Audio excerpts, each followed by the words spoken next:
عن نافع عن ابن عمر أن رسول الله صلى الله عليه وسلم أسهم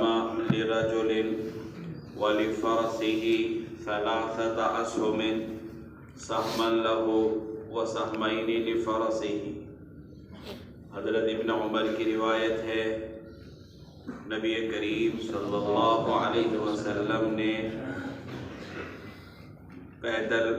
کے لیے ایک حصہ اور گھڑ سوار کے لیے 3 حصے رکھے، ایک حصہ اس کا اور 2 حصے اس کے گھوڑے کے۔ حدثنا احمد بن حنبل حدثنا عبد الله بن يزيد حدثنا المسعودي حدثني ابو عمرة عن ابيه قال اتينا رسول الله صلى الله عليه وسلم 4 نفر ومعنا فرس فاعطى كل انسان منا سهما واعطى الفرس سهمين۔ ابو عمرہ اپنے والد سے روایت کرتے ہیں، ان کے والد نے فرمایا کہ ہم 4 آدمی نبی کریم صلی اللہ علیہ وسلم کے پاس آئے اور ہمارے پاس گھوڑا تھا، بس آپ نے ہم میں سے ہر آدمی کو ایک حصہ اور گھوڑے کو 2 حصے دیے۔ حدثنا مسدد حدثنا امیۃ بن خالد حدثنا مسعود عن رجل من آل ابی عمرة عن ابی عمرة بمعناه الا انه قال 3 نفر زاد فکان للفارس 3 اسهم۔ یہ روایت بھی ابو عمرہ کی ہے پہلی روایت کی طرح، مگر اس میں یہ زیادہ ہے کہ 3 آدمی تھے اور گھڑ سوار کے لیے 3 حصے تھے۔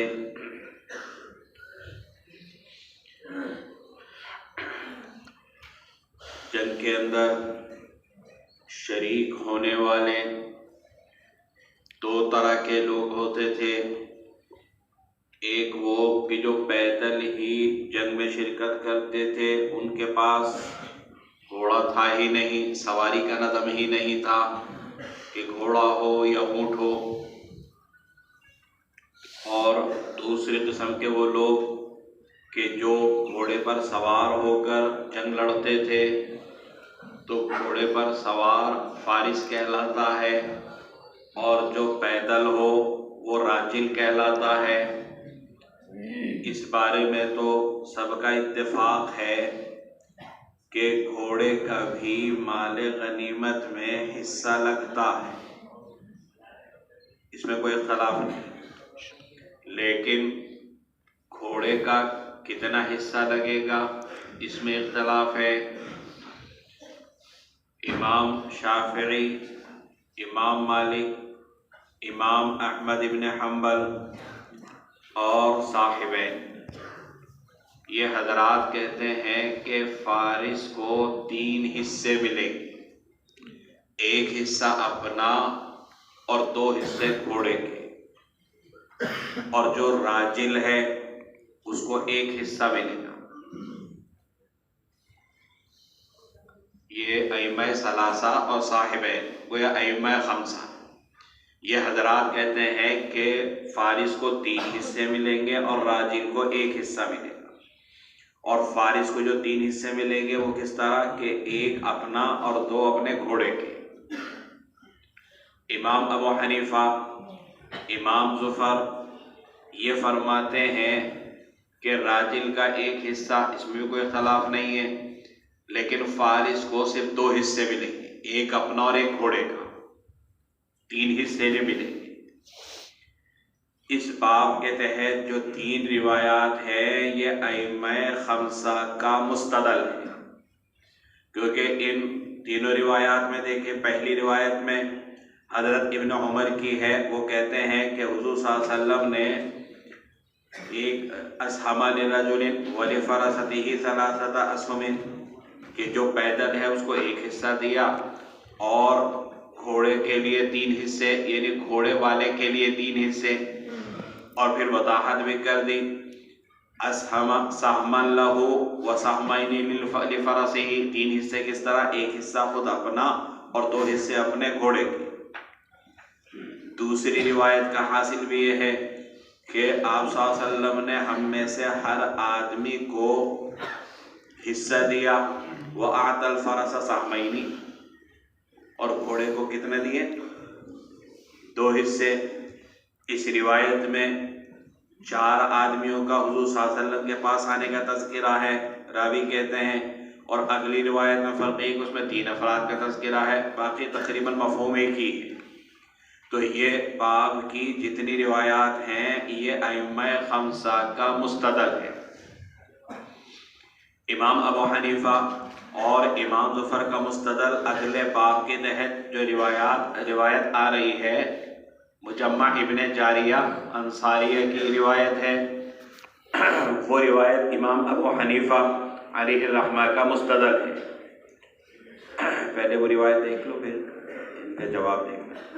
باب فی اسہم لہ سہم، یہ باب فی اسہم لہ سہم اس کے بیان میں جس کے لیے حصہ مقرر کیا۔ حدثنا محمد بن عیسیٰ حدثنا مجمع بن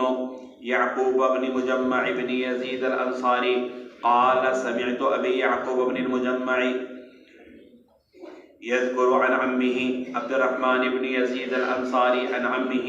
مجمع بن جارية الأنصاري قال وكان أحد القراء الذين قرأوا القرآن، مجمع ابن جاریہ انصاری کی روایت ہے۔ قال، اس قال کا قائل ہے سند میں عبد الرحمن ابن یزید، وہ کہتے ہیں کیونکہ یہ عبد الرحمن ابن یزید اپنے چچا مجمع ابن جاریہ سے روایت کرتے ہیں، تو اپنے چچا مجمع کا تعارف کراتے ہوئے کہتے ہیں کہ یہ بہترین قاری تھے، احد القراء الذین قرأوا القرآن، کہ وہ ان لوگوں میں سے ایک تھے جو قرآن پڑھتے تھے۔ قرآن تو ہر مسلمان کو پڑھنا چاہیے، تو یہ کوئی ایسی چیز نہیں تھی اس کو ذکر کیا جاتا، مراد یہ کہ وہ قرآن اچھے پڑھنے والوں میں تھے، بہترین قاری تھے۔ مجمع ابن جاریہ کی روایت قال، اس قال کے قائل ہے مجمع، پہلے قال کے قائل تھے عبد الرحمن اور دوسرے قال کے قائل ہے مجمع ابن جاریہ انصاری، یہ کہتے ہیں شہیدنا الحدیبیہ مع رسول اللہ صلی اللہ علیہ وسلم، ہم حدیبیہ میں حضور صلی اللہ علیہ وسلم کے ساتھ حاضر ہوئے، فلما انصرفنا عنها اذا الناس يهزون الاباعر، جب ہم وہاں سے پلٹے تو لوگ اونٹوں کو دوڑانے لگے، فقال بعض الناس لبعض ما للناس، لوگوں نے ایک دوسرے سے کہا کہ لوگوں کو کیا ہو گیا؟ قالوا اوحی الی النبی صلی اللہ علیہ وسلم،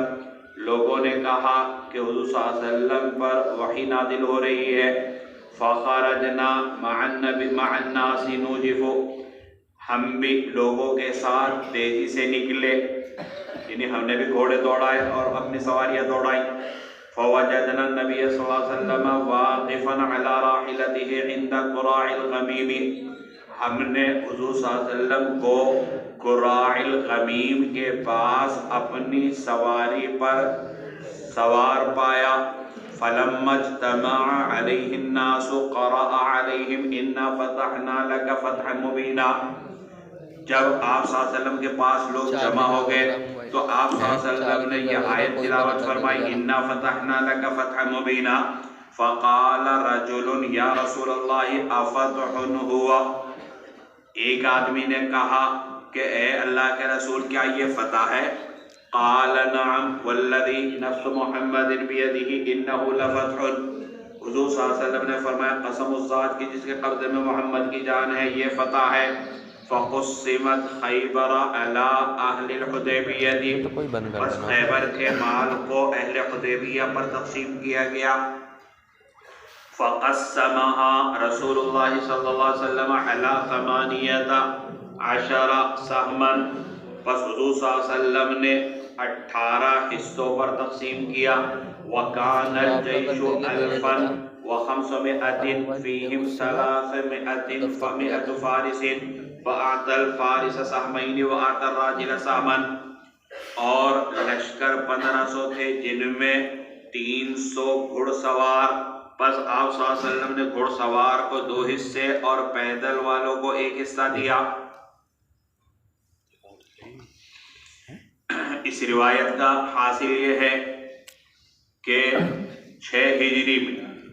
جب نبی کریم صلی اللہ علیہ وسلم عمرہ کرنے کے ارادے سے مکہ کی طرف روانہ ہوئے تو مکہ سے پہلے نبی کریم صلی اللہ علیہ وسلم کو روک دیا گیا اور کفار کے ساتھ، مشرکین مکہ کے ساتھ صلح ہوئی، جس کو صلح حدیبیہ کہا جاتا ہے، اور اس کے اندر بہت سی شرائط رکھی گئی، اور ایسی شرائط تھی کہ جس میں بظاہر مسلمانوں کا کوئی فائدہ نظر نہیں آ رہا تھا۔ اسی وجہ سے حضرت عمر رضی اللہ تعالیٰ تو بڑے ناراض تھے کہ اس طرح کا کوئی معاہدہ نہیں ہونا چاہیے کہ جس میں ہماری کمزوری ظاہر ہو۔ تو غرض یہ کہ صلح حدیبیہ ہوئی 6 ہجری کے اندر۔ نبی کریم صلی اللہ علیہ وسلم ذی الحجہ تک وہیں پر مقیم رہے، اور پھر ذی الحجہ میں وہاں سے روانہ ہو کر مدینہ منورہ آئے۔ شروع محرم میں مدینہ میں ہی مقیم تھے۔ مشرکین مکہ نے خود ہی معاہدے کی خلاف ورزی شروع کر دی، اور اس معاہدے کی خلاف ورزی کرنے کا نتیجہ ہی فتح مکہ کی شکل میں ظاہر ہوا، کیونکہ جب انہوں نے خلاف ورزی کر دی تو اب مسلمانوں نے حملہ کیا۔ تو غرض کہ یہ 6 ہجری کے واقعہ، اور اس کے بعد 7 ہجری محرم کے مہینے میں خیبر کا واقعہ پیش آیا، اور اس خیبر میں مسلمانوں کو کامیابی نصیب ہوئی۔ جب یہ صلح حدیبیہ ہوئی تو اب جب وہاں سے واپس ہونے لگے تو لوگ اپنے گھوڑے اور اپنے اونٹ وغیرہ دوڑانے لگے۔ لوگوں نے کہا بھئی کیا ہو گیا، اتنی جلدی کیا ہے، کیوں بھاگ رہے ہیں لوگ؟ تو کہا بھئی حضور صلی اللہ علیہ وسلم پر وحی آ رہی ہے۔ جب آپ صلی اللہ علیہ وسلم کے قریب سے پہنچے تو آپ نے سورہ فتح کی آیات پڑھی، جن میں وَأَصَابَهُمْ فَتْحًا قَرِيبًا وَمَغَانِمَ كَثِيرَةً یہ آیات بھی تھی۔ جب یہ آیتیں اتری تو حضرت عمر رضی اللہ تعالی عنہ نے کہا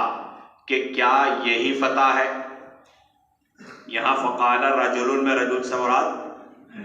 حضرت عمر رضی اللہ تعالیٰ عنہ، کیونکہ حضرت عمر اس صلح پر راضی نہیں تھے کہ یہ کیسی فتح ہو گئی کہ بظاہر ان کی ساری شرطیں مانی جا رہی ہیں۔ ان میں سے مثلاً ایک شرط یہ بھی تھی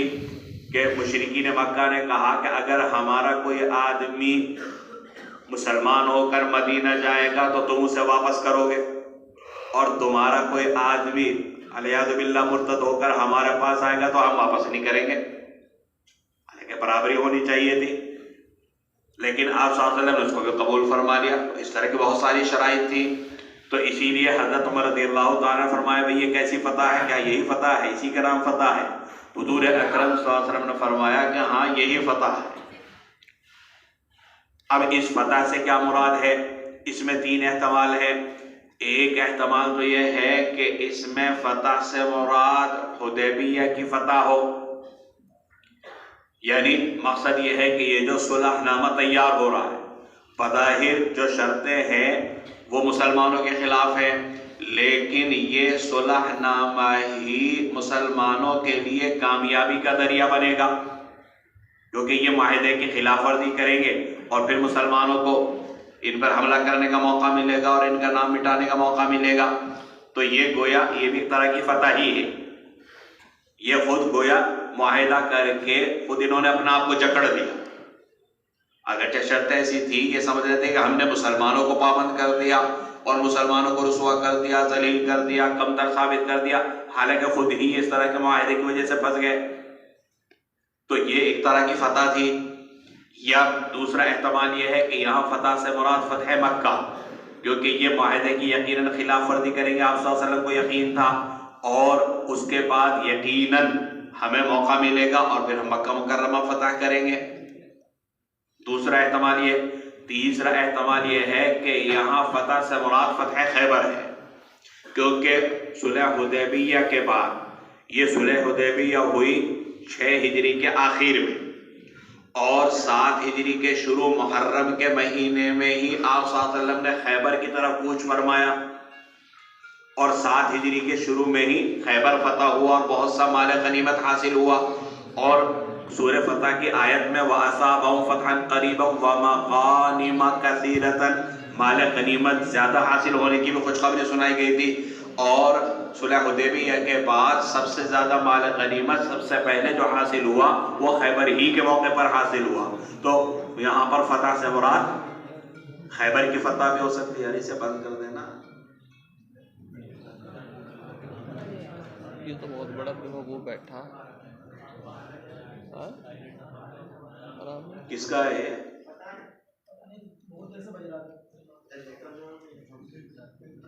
یہ چارجنگ ہاؤس ہے کیا ہے؟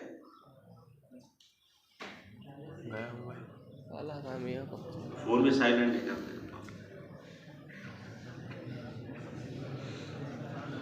اپنے پاس رکھ لیتا ہوں. یہ تو اس روایت کا حاصل ہوا. بدتمیز آدمی. اب آپ دیکھیے کہ باب کی جو پہلی روایات ہیں وہ روایات ائمہ خمسہ کا مستدل ہے. ان روایات میں اس بات کی صراحت ہے کہ فارس کو آپ صلی اللہ علیہ وسلم نے 3 حصے دیے اور اس میں یہ بھی وضاحت ہے کہ 1 حصہ مالک کا اور 2 حصے گھوڑے کے. اس کے علاوہ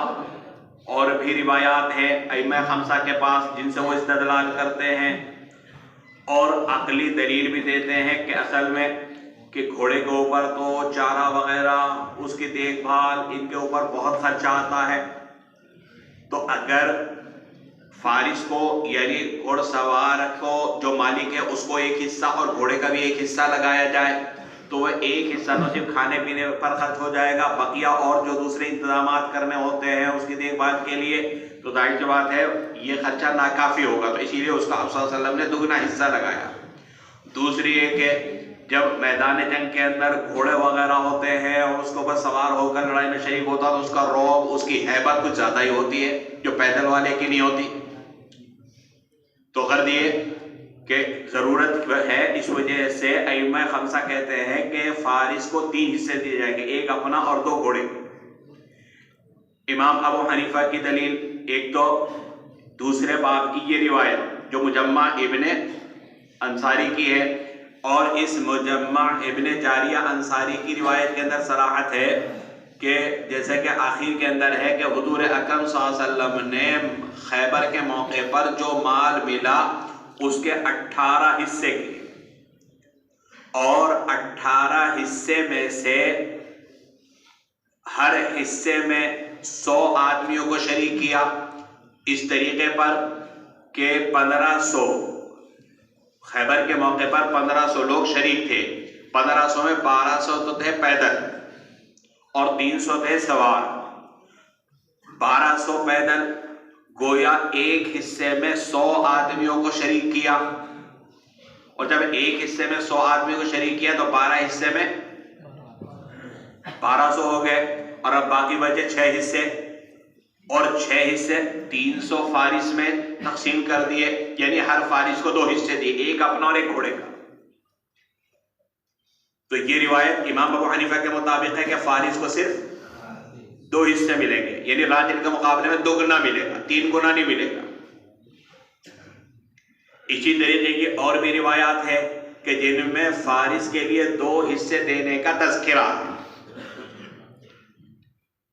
تو دونوں طرف سے روایتیں آ گئی.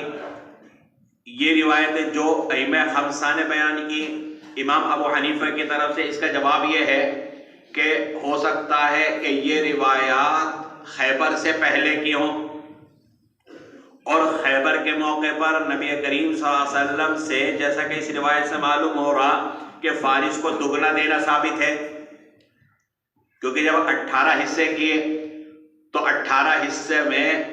1500 آدمیوں میں تقسیم میں 1200 پیدل تھے تو 12 تو ان میں ہو گئے اور جو 6 حصے بچے وہ 300 کے لیے ہو گئے. تو اس سے معلوم ہوتا ہے کہ فارس کو آپ صلی اللہ علیہ وسلم نے دگنا حصہ دیا. تو جب خیبر کے موقع پر فارس کو دگنا دینا ثابت ہے تو اوپر والی روایات جس میں 3 گنا دینا ثابت ہے تو وہ ہو سکتا ہے خیبر سے پہلے کی ہوں اور جب خیبر سے پہلے کی ہے تو ان میں منسوخ ہونے کا احتمال ہے اور وہ روایات جس میں منسوخ ہونے کا احتمال ہو تو وہ قابل استدلال نہیں ہوتی. ایک جواب تو یہ ہے. دوسرا جواب یہ ہے کہ ہو سکتا ہے حضور اکرم صلی اللہ علیہ وسلم کو ابتدا میں دینے کا اختیار ہو کہ آپ جس کو جتنا چاہے دیں، اور جب آپ صلی اللہ علیہ وسلم کو اختیار تھا تو اگر فارس کو کبھی 2 مرتبہ دگنا دے دیا اور کبھی 3 گنا دے دیا تو اس کے اوپر کوئی اعتراض نہیں ہوتا، اس کو آپ استدلال نہیں کر سکتے کیونکہ وہ آپ کے اختیار میں تھا، جیسے چاہے آپ تصرف کریں۔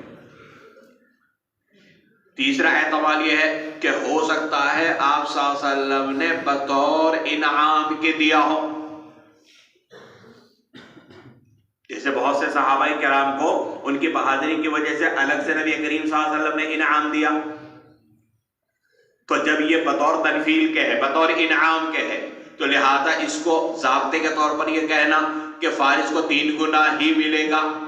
تو ائمہ ثلاثہ کا یہ کہنا درست نہیں ہے۔ یہ روایت جو اگلے باب کی ہے مجمع ابن جاریہ انصاری کی، جو امام ابو حنیفہ کا مستدل ہے، ائمہ خمسہ اس کا جواب دیتے ہیں اور وہ کہتے ہیں کہ جناب علی اس روایت کے اندر جو بیان کیا گیا کہ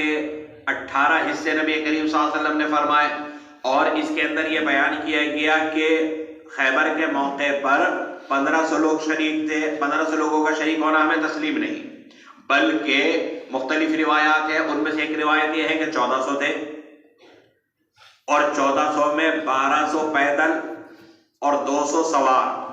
جو 1200 پیدل تھے تو 12 حصے ان میں تقسیم ہو گئے، اور جو 6 حصے بچے تو وہ 200 میں تقسیم ہو گئے، تو 200 میں 6 حصے بٹیں گے تو 3 گنا۔ ہماری طرف سے اس کا جواب دیا جائے گا کہ خیبر کے موقع پر کتنے لوگ شریک تھے مسلمانوں کے لشکر کے اندر، اس میں مختلف روایات ہیں۔ بعض روایتوں سے پتہ چلتا ہے کہ 1300 تھے، بعض سے پتہ چلتا ہے کہ 1400 تھے، بعض سے پتہ چلتا ہے کہ 1500 تھے، جیسا کہ یہ روایت، اور بعض روایت میں 1600 کا بھی تذکرہ ہے۔ اس میں علماء نے تطبیق دی کہ ابتدا میں جب لشکر روانہ ہوا تو تعداد 1300 تھی، کچھ لوگ آ کر شریک ہو گئے تو 1400 ہو گئی تعداد، پھر کچھ اور لوگ شریک ہو گئے تو 1500 ہو گئی، اور یہ تعداد 1500 سے کچھ زائد اور 1600 سے کم تھی۔ اب جو کہ 1500 سے زائد تھی تو بعض لوگوں نے کسر کا اعتبار نہیں کیا اور بعض لوگوں نے کسر کا اعتبار کیا۔ جنہوں نے کسر کا اعتبار کیا انہوں نے کہہ دیا کہ 1500 اتنے،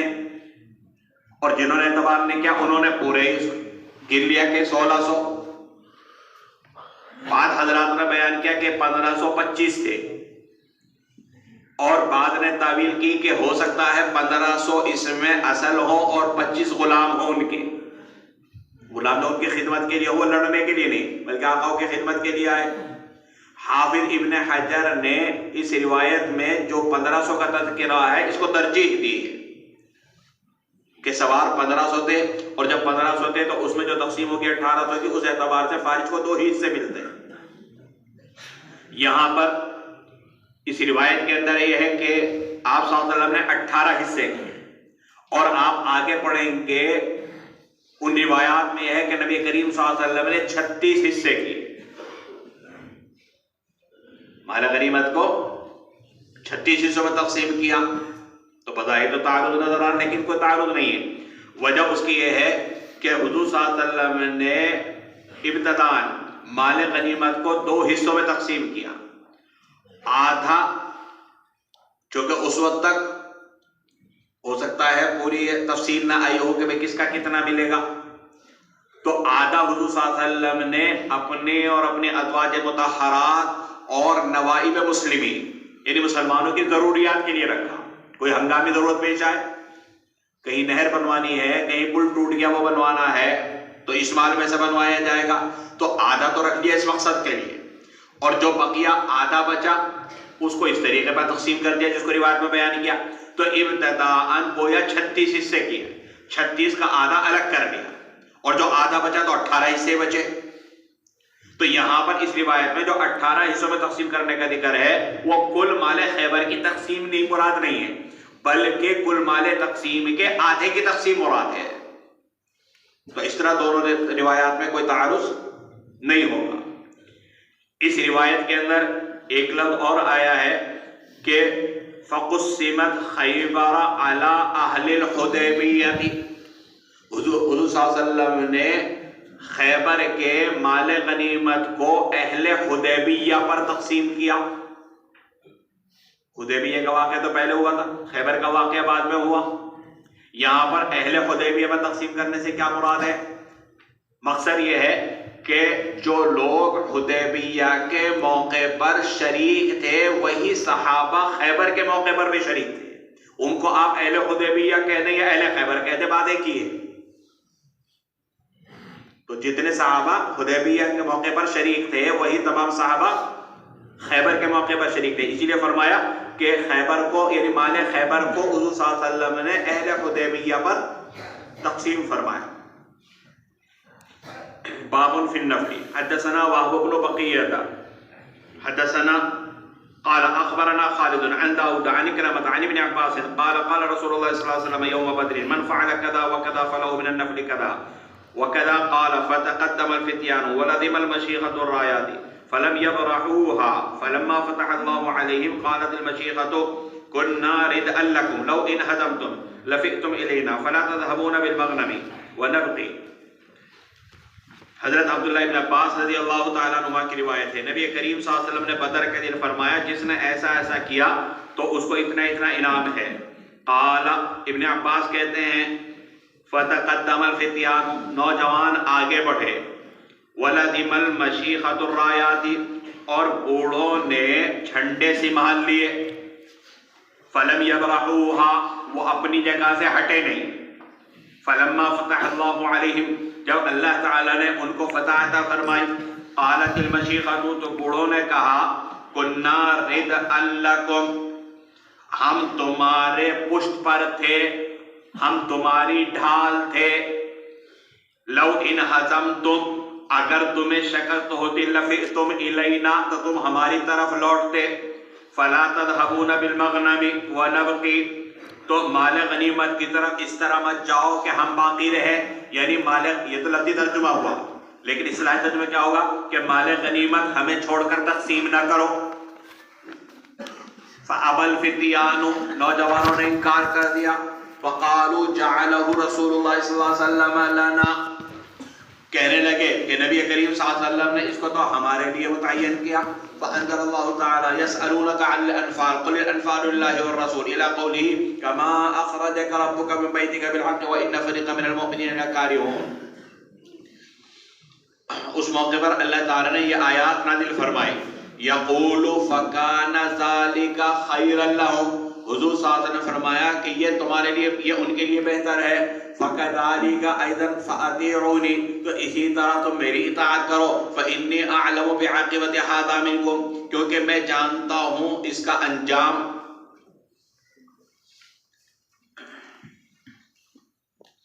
حضرت عبداللہ ابن عباس رضی اللہ تعالی عنہما کی روایت ہے کہ بدر کے دن نبی کریم صلی اللہ علیہ وسلم نے فرمایا، جیسے کہ اگلی روایت میں آئے گا، آپ نے فرمایا من قتل قتیلا فلہ سلبہ، اسی طریقے سے آپ صلی اللہ علیہ وسلم نے یہاں پر اس کو دوسرے الفاظ میں کہہ دیا کہ جس نے ایسا ایسا کیا، مراد من قتل قتیلا نہیں ہے، تو اس کو یہ انعام ملے گا۔ یہاں پر باب جو قائم کیا نفل کا، نفل کی 3 قسمیں ہوتی ہیں، ایک قسم تو ہے جس کو ماقبل میں بیان کیا سلب کے عنوان سے، وہ بھی نفل ہی ہے، وہ بھی ایک طرح کا انعام ہی ہے کہ مال غنیمت میں جو حصہ وہ تو تمہیں ملے گا ہی، اس کے علاوہ مقتول کا سامان بھی ملے گا، تو یہ بھی ایک طرح کا نفل ہے، ایک طرح کا انعام ہے۔ اسی طریقے سے امام کسی کی حسن کارکردگی کی بنا پر اس کو بطور انعام کچھ دے، تو یہ بھی ایک طرح کا نفل ہی ہے، لیکن یہ موقع جو کہ مال غنیمت کی تقسیم کا ہے، تو مراد یہاں پر مال غنیمت کی تقسیم ہے۔ غرض یہ کہ جب آپ صلی اللہ علیہ وسلم نے اعلان کیا تو جو نوجوان تھے وہ تو جنگ میں کود پڑے، آگے بڑھ گئے لڑنے کے لیے کفار سے، اور جو بوڑھے تھے وہ حضور اکرم صلی اللہ علیہ وسلم کے ارد گرد رہے، وہ لڑنے کے لیے ابتدا میں آگے نہیں بڑھے، بلکہ انہوں نے علم کو سنبھال لیا، جھنڈے کو سنبھال لیا،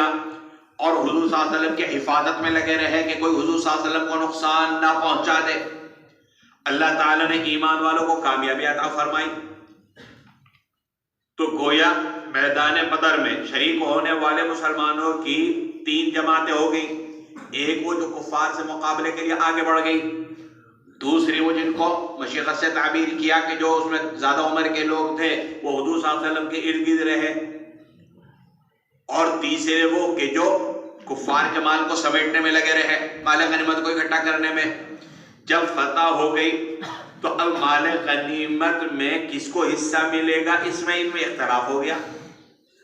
جو نوجوان براہ راست جنگ کے اندر کودے، انہوں نے کہا جو کہ آپ صلی اللہ علیہ وسلم نے اعلان کیا تھا من قتل قتل فلو سلبو، تو لہٰذا تو سارے کا سارا ہمارا ہی ہے، تمہارا کچھ نہیں ہے، تم تو یہاں بیٹھے رہے اور موبائل چارجنگ پہ لگا رہے، اس سے تمہارا کوئی مقصد نہیں، کیونکہ کمرے کی لائٹیں بند ہو جاتی ہیں، موبائل جو ہے ڈسچارج ہو چکا تھا تو بیچارہ مجبور تھا یہاں پر آنے پر، تو اسی لیے موبائل لگانے کے لیے یہاں پر آیا، وہ پڑھنے پڑھانے کے لیے نہیں آیا، چارج ہو جائے گا تو خود بھاگ جائے گا۔ تو جو بوڑھے تھے ان کو دینے سے انہوں نے انکار کر دیا، اسی کو یہاں پر بیان کیا۔ تو بوڑھوں نے کہا کہ ہم اگرچہ یہاں پر تھے لیکن ہم تمہارے پشت کے اوپر تھے، تمہارے لیے ڈھال کا کام کر رہے تھے، اور اگر خدا نہ کرے تمہیں شکست ہو جاتی تو پلٹتے تو ہماری طرف، تو پھر ہم بھی آتے تمہارے مدد کرنے کے لیے، لیکن تم ہی ان کے لیے کافی ہو گئے، اور تم نے جو ان کو شکست دے دی تجھے ہماری ضرورت نہیں پڑی، لیکن جب مال غنیمت بانٹو تو ہمارا بھی حصہ لگانا، کبھی اکیلے اکیلے کھا جاؤ۔ فَأَبَى الْفِتْيَانُ، نوجوانوں کا نہیں، یہ تو سارا ہمارا کا ہمارا، کہ تو حضور صلی اللہ علیہ وسلم نے فرمایا من قتل قتلا فلو سلبو، تو قتل تو ہم نے کیا، تو لہٰذا تو سارا ہمارا ہے۔ اب جب صحابہ میں اختلاف ہوا تو بڑا اہم موقع تھا، حضور اکرم صلی اللہ علیہ وسلم خاموش رہے وحی کے انتظار میں، تو اس موقع پر یہ آیات نازل ہوئی یسألونک عن الانفال قل الانفال للہ والرسول، کہ یہ آپ سے نفل مال غنیمت، کیونکہ یہاں جھگڑا جو ہو رہا مال غنیمت کے بارے میں ہو رہا، لیکن آپ سوال کر سکتے ہیں جیسے کہ پہلے بتلایا تھا کہ ابتدا میں اور سابقہ شریعتوں میں مال غنیمت کا استعمال جائز نہیں تھا، بلکہ اس کا طریقہ یہ تھا کہ جو بھی مال ملتا تھا اس کو کسی میدان میں رکھ دیا جاتا، اگر وہ جنگ قبول ہو تو اللہ کی طرف سے ایک آگ آتی تھی اور اس مال کو جلا کر بھسم کر دیا جاتا تھا، تو اس کا مطلب یہ ہے کہ وہ لڑائی وہ مال کا قبول ہو گیا،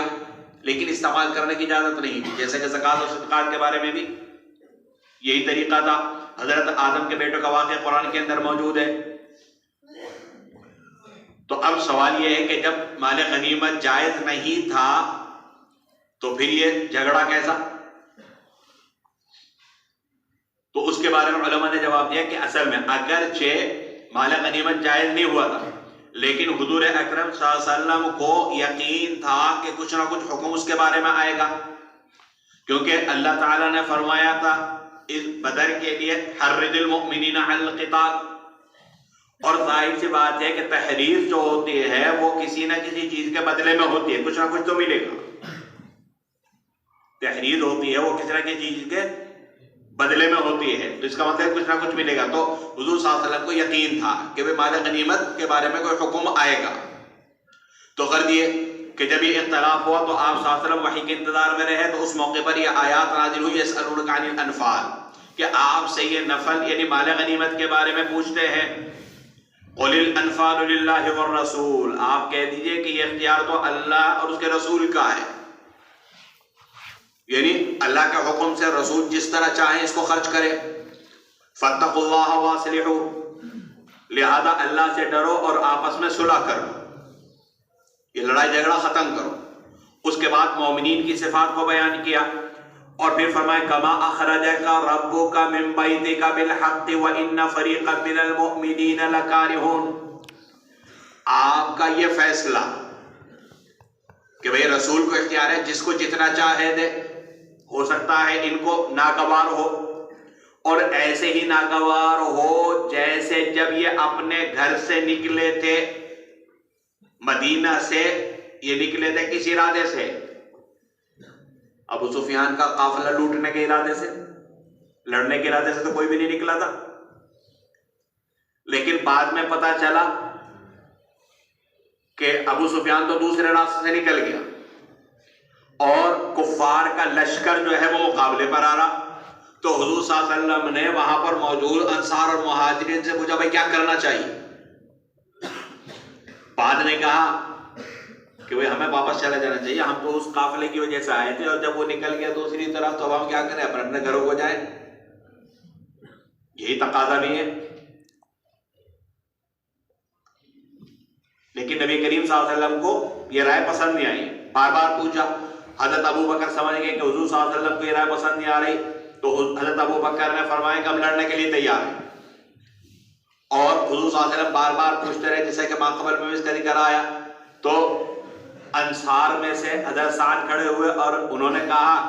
کہ آپ جو حکم دیں گے، سمندر میں کودنے کا حکم دیں گے ہم تو سمندر میں بھی کود جائیں گے. تو قد یہ کہ اسی کو یہاں پر بیان کیا کہ جیسے ابتدا کے اندر جب تمہیں گھروں سے نکالا تھا ابو سفیان کے قافلے روکنے کے لیے اور جنگ کے بارے میں مشورہ ہونے لگا تو تمہیں ناگواری ہو رہی تھی، تمہارا مشورہ تھا کہ نہیں لڑنا نہیں چاہیے، گھر نہیں چلے جانا چاہیے. اسی طریقے سے ہو سکتا ہے اب یہ فیصلہ بعض لوگوں کے لیے ناگواری کا باعث بنے، لیکن بہرحال لڑائی ہوئی اور تم نے اللہ اس کے رسول کے حکم کو مانا، لڑے، دیکھو کامیابی ملی نہیں ملی، اس کے اندر خیر ہوئی نہیں ہوئی. تو اسی طریقے سے اگرچہ ہو سکتا ہے اس فیصلے سے کسی کو ناگواری ہو، لیکن اگر مانو گے تو یہ بہتر ہے. اسی لیے حضور صلی اللہ علیہ وسلم فرمایا کہ فَأَطِيعُونِ فَإِنِّي أَعْلَمُ بِعَاقِبَةِ هَذَا مِنكُمْ. اس کا انجام کیا ہے، انجام کے اعتبار سے کیا خیر اور کیا برائی وہ میں ہی جانتا ہوں، تمہیں نہیں پتا، لیکن میری بات مان لو. چنانچہ صحابہ کرام نے اس کو مان لیا. تو غرض یہ کہ غزوہ بدر کے موقع پر جو صحابہ کرام کے درمیان اختلاف ہوا،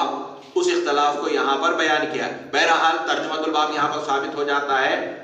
قُلِ الْأَنْفَالُ لِلَّهِ وَرَسُولِهِ سے کہ نفل دینے کا اختیار رسول کو ہے. تو اس کا مطلب یہ ہے کہ جنگ کے موقع پر نفل دیا جا سکتا ہے، اور یہی ترجمۃ الباب بھی ہے. حدثنا زیاد بن ایوب حدثنا حشیم حدثنا قال حدثنا داؤد بن ابی ہند عن اکرمۃ عن ابن عباس ان رسول اللہ صلی اللہ علیہ وسلم قال یوم بدر من قتل قتیلا فله كذا وكذا ومن اسر اسیرا فله كذا وكذا ثم ساق نحوه وحديث خالد اتم. اس روایت کے اندر یہ ہے کہ نبی کریم صلی اللہ علیہ وسلم نے فرمایا بدر کے دن کہ جو کسی کو قتل کرے تو اس کے لیے اتنا اتنا، یعنی اس کا سامان اسی کے لیے، اور جو کسی کو قیدی بنائے یعنی کافر کو پکڑ لے فلہو تو اب اس کے لیے بھی اتنا اتنا، یعنی قیدی کا سامان اس کے لیے ہوگا. اور پھر راوی نے پوری حدیث بیان کی. لیکن اس حدیث کے مقابلے میں کیونکہ یہ مختصر ہے، پہلی والی جو حدیث ہے اس میں راوی ہے خالد، وہ روایت اتم ہے. اسی طریقے سے تیسری روایت حدثنا هارون بن محمد بن بكار بن بلال قال حدثنا يزيد بن خالد بن موهب الحمداني قال حدثنا يحيى بن ابي سعيد قال حدثنا داود بهذا الحديث باسناده قال قسمها رسول الله صلى الله عليه وسلم بالسواء وحديث خالد اتم. دوسری سند کے ساتھ یہ روایت اس میں یہ ہے کہ نبی کریم صلی اللہ علیہ وسلم نے برابر برابر تقسیم فرمایا، صحابہ کرام کے درمیان مال غنیمت کو برابر برابر تقسیم فرمایا. یہاں پر بھی کہتے ہیں کہ یہ روایت مختصر ہے اور پہلی والی جو روایت ہے اس باب کی وہ اتم ہے. حدثنا حناد بن السری عن ابي بكر عن عاصم عن مصعب بن سعد عن ابيه قال جئت الى النبي صلى الله عليه وسلم يوم بدر بسيف. سعد ابن ابی وقاص کی روایت ہے. مصعب ابن سعد اپنے باپ یعنی سعد ابن ابی وقاص سے روایت کرتے ہیں. وہ کہتے ہیں کہ میں حضور صلی اللہ علیہ وسلم کے پاس بدر کے دن ایک تلوار لے کر آیا. فقلت یا رسول اللہ ان اللہ قد شفا صدر اليوم من العدو. میں نے کہا اے اللہ کے رسول آج کے دن اللہ نے میرے سینے کو ٹھنڈک عطا کر دی. کا قاصد میرے پاس آیا، اس جہان رسول ایک قاصد میرے پاس آیا. فقال اجب، کہنے لگا چلو، تعلیمات میں پکڑا گیا موبائل. فظننت انه نزل في شيء بكلامي. حضرت سعد کہنے لگے فظننت، میں سمجھ گیا کہ یہ میں نے جو بات کی ہے اس کے بارے میں کوئی نہ کوئی حکم نازل ہوا ہے. فجئت، چنانچہ میں آیا. فقال للنبي صلی اللہ علیہ وسلم، نبی کریم صلی اللہ علیہ وسلم نے مجھ سے فرمایا انک سألتنی هذا السیف، تو نے یہ تلوار مجھ سے مانگی تھی. ولیس هو لی ولا لک، اور یہ نہ میری نہ تیری. وَأَنَّ اللَّهَ قَدْ جَعَلَهُ لِي، اللہ نے اب اس کو میرے لیے کر دیا، فَهُوَ لَكَ، لہذا اب یہ تیرے لیے ہدیہ ہے۔ ثم قرأ يسألونك عن الأنفال قل الأنفال لله والرسول إلى آخر الآيات۔ پھر آپ صلی اللہ علیہ وسلم نے یہ آیات تلاوت فرمائی۔ قال ابو داؤد قراءة ابن مسعود يسألونك النفل، ابو داؤد کہتے ہیں کہ ابن مسعود کی قراءت يسألونك النفل ہے۔ بدر میں حضرت سعد ابن ابی وقاص، انہوں نے بھی بہت ساری گاجریں کاٹی، اور جب کسی گاجر کی تلوار لے کر آئے، کہنے لگے اے اللہ کے رسول یہ مجھے ہدیہ کر دیجئے۔ اس وقت تک چونکہ مال غنیمت کے بارے میں کوئی حکم نہیں آیا تھا، تو آپ صلی اللہ علیہ وسلم بھائی ابھی تو نہیں دے سکتا، یہ نہ میری نہ تیری، یہ دینا میرے اختیار میں ہی نہیں۔ اب یہ وہاں سے چلے، یا تو دل ہی دل میں کہنے لگے، یا ہلکی آواز سے جس کو حضور نے سن لیا ہوگا کہ آج یہ میں اس کا مستحق تھا، مجھے تو ملی نہیں، پتہ نہیں کس کو مل جائے گی۔ تھوڑی بہت دیر ہی گزری ہوگی کہ حضور صلی اللہ علیہ وسلم کا قاصد آ گیا کہ چلیے، تو یہ سمجھ گئے کہ میں نے جو بات کہی دل میں کہی وہ بھی اللہ کو پتا، اور تھوڑی آہستہ کہی تو بھی اللہ کو پتا، تو یقیناً اس کے بارے میں کوئی نہ کوئی حکم آ چکا ہے، اس لیے مجھے بلائے گا۔ چنانچہ جب یہ پہنچے تو حضور صلی اللہ علیہ وسلم آیا کہ تم نے تلوار مانگی تھی، اس وقت نہ یہ میری تھی نہ تمہاری، بلکہ سونے والے کی تھی۔ بتاؤ کتنا بڑا صوفی ہے، اور اندر سے اتنا ہی کوفی نکل رہا ہے، یہ سامنے ہی سو رہا ہے۔ شاید تلوار اسی کو ملی ہو، کیونکہ اس نے کہا پتہ نہیں کس کو ملے گی، جس نے میری طرح آزمائش نہیں ہوئی، پھر بھی اسے تلوار مل گئی۔ اور ہو سکتا ہے تلوار اس لیے ملی ہو تاکہ یہ نہ کہہ سکے کہ مجھے پتہ نہیں کون سی تلوار سے مارا گیا، تلوار پسند کر لو کٹنے کے لیے۔ تو حضور صلی اللہ علیہ وسلم فرمایا کہ جب تم نے مانگی تھی تو میری نہیں تھی، لیکن اب اللہ نے مجھے اختیار دے دیا، لہذا یہ لے لو۔ تو آپ صلی اللہ علیہ وسلم اس موقع پر یہ آیات تلاوت فرمائی، یسألونک عن الانفال۔ اس سے بھی ترجمہ الباب ثابت ہو جاتا ہے، کیونکہ حضرت سعد بن وقاص کو تلوار کا دینا ثابت ہے۔ یہاں پر ابو داؤد کہتے ہیں کہ اس آیت میں یسألونک عن الانفال میں دو قراتیں ہیں، ایک ہے عن الانفال، عن کے ساتھ، یعنی آپ سے نفل کے بارے میں پوچھتے ہیں، مال غنیمت کے بارے میں پوچھتے ہیں۔ اور عبداللہ ابن مسعود کی قرات ہے یسألونک الانفال بغیر عن کے، یہاں تو لکھا ہوا یسألونک النفل۔ بظاہر یہ سمجھ میں آ رہا ہے کہ عبداللہ ابن مسعود کی قرات میں النفل واحد کے صیغے کے ساتھ ہے، اور ایک قرات میں انفال جمع کے صیغے کے ساتھ ہے۔ بظاہر یہ سمجھ میں آ رہا، لیکن یہ مقصد نہیں ہے، بلکہ مقصد کیا ہے کہ ایک جگہ عن الانفال عن کے ساتھ ہے، مقصد کیا ہے کہ آپ سے نفل یعنی مال غنیمت کے بارے میں پوچھتے ہیں۔ اور عبداللہ ابن مسعود کی قرات میں بغیر عن کے ہے یسألونک الانفال، یعنی آپ سے انعام مانگتے ہیں، آپ سے مال غنیمت کے بارے میں پوچھتے ہیں یا آپ سے مال غنیمت مانگتے ہیں۔ یسألونک الانفال اگر بغیر عن کے ہو تو یہاں پر یہ مطلب نہیں کہ یسألونک النفل واحد کے صیغے کے ساتھ ہے، عبداللہ ابن مسعود کی قرات میں دونوں جگہ جمع کے صیغے کے ساتھ ہے، مفسرین نے اس کی وضاحت کی ہے، لیکن ایک جگہ عن کے ساتھ ہے اور ابن مسعود کی قرات میں بغیر عن کے ہے۔